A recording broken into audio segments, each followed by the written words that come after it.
Yesus Kristus kau tunjuk aku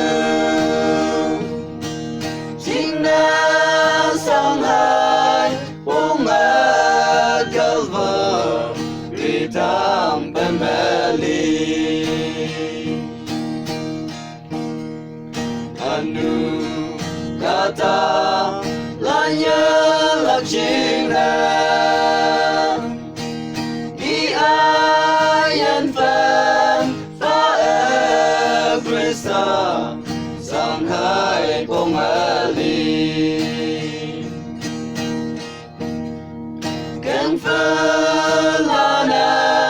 Giêsu Dehu khai bu sâu sâu tâm Aka yengi te yena tama ita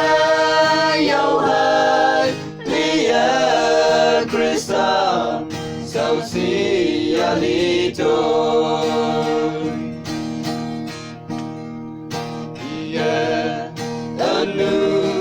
kata lancina sampai yong ta tung như sai quang ai nè ta kawan có phải chính là chim nhau mà cái sim mà yêu phải cảm ơn ai ăn phần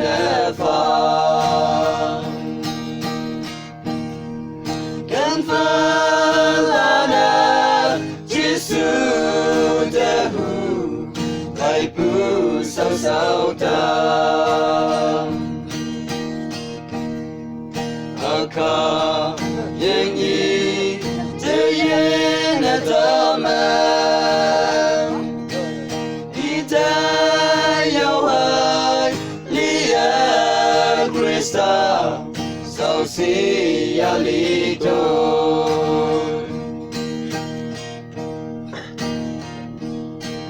Kalvari lam như ye te voya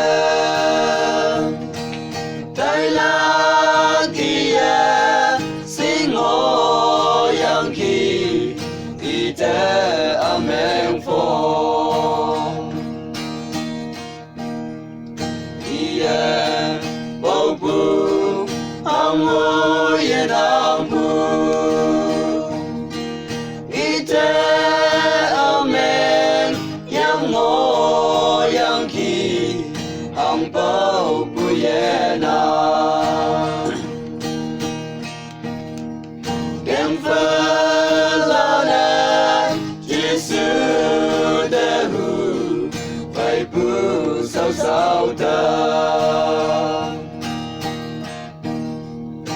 Aka yengi te yena tama